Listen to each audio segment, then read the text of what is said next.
रात्रि का घना अंधेरा धीरे धीरे महल के आंगन में पसरा हुआ था। राजा विक्रमादित्य अपने महल में लौटे तो देखा कि आंगन अस्त व्यस्त पड़ा था। उनकी भाभी ने कटाक्ष करते हुए कहा, राजा, जब तक महल में रानी नहीं आएगी तब तक यह घर ऐसा ही बिखरा रहेगा। क्या आपने विवाह के बारे में नहीं सोचा? विक्रमादित्य मुस्कुराए, लेकिन उनके मन में एक प्रश्न उठा, क्या सच में विवाह इतना आवश्यक है? तभी उन्होंने सुना कि एक अत्यंत सुंदर और बुद्धिमान रानी अबोलदे ने विवाह के लिए एक अनोखी चुनौती रखी है। विक्रमादित्य को यह चुनौती स्वीकार थी। वे अपने बुद्धिमान मंत्री के पास गए और सलाह मांगी। मंत्री ने कहा, महाराज, यह चुनौती साधारण नहीं है। इसे पूरा करने के लिए आपको चतुराई और धैर्य दोनों की आवश्यकता होगी। राजा ने 4 अदृश्य योद्धाओं को तैयार किया। वे चारों अलग अलग पहरे पर तैनात हुए ताकि रात के अलग अलग पहरों में वे रानी अबोलदे का नाम पुकार सकें। विक्रमादित्य महल में पहुंचे और राजसभा में प्रवेश किया।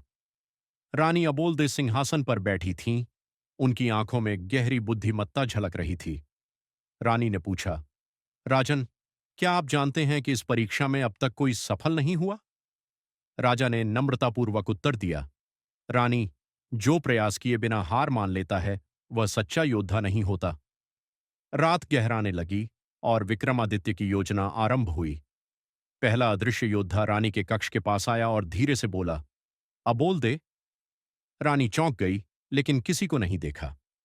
कुछ समय बाद दूसरा योद्धा आया और फिर नाम पुकारा। रानी ने पहरेदारों को सतर्क किया, लेकिन कोई नहीं मिला। रात के तीसरे पहर में तीसरा योद्धा नाम पुकारता है।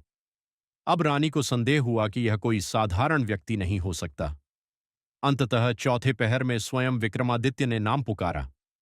इस बार रानी मुस्कुराई और बोली, राजा, आपने यह परीक्षा तो पार कर ली, लेकिन क्या आप प्रेम और न्याय की परीक्षा में भी सफल होंगे? रानी ने कहा, मुझे एक कहानी सुनाइए जो प्रेम, त्याग और न्याय का सार बताए। विक्रमादित्य ने एक कहानी सुनाई। रानी ने विक्रमादित्य को अपना हाथ सौंप दिया। कैद राजकुमारों को मुक्त कर दिया गया। इस प्रकार राजा विक्रमादित्य की चतुराई, धैर्य और न्यायप्रियता ने न केवल एक अनोखी परीक्षा को पार किया, बल्कि यह भी सिद्ध किया कि सच्चा प्रेम बुद्धिमत्ता, त्याग और न्याय से जुड़ा होता है।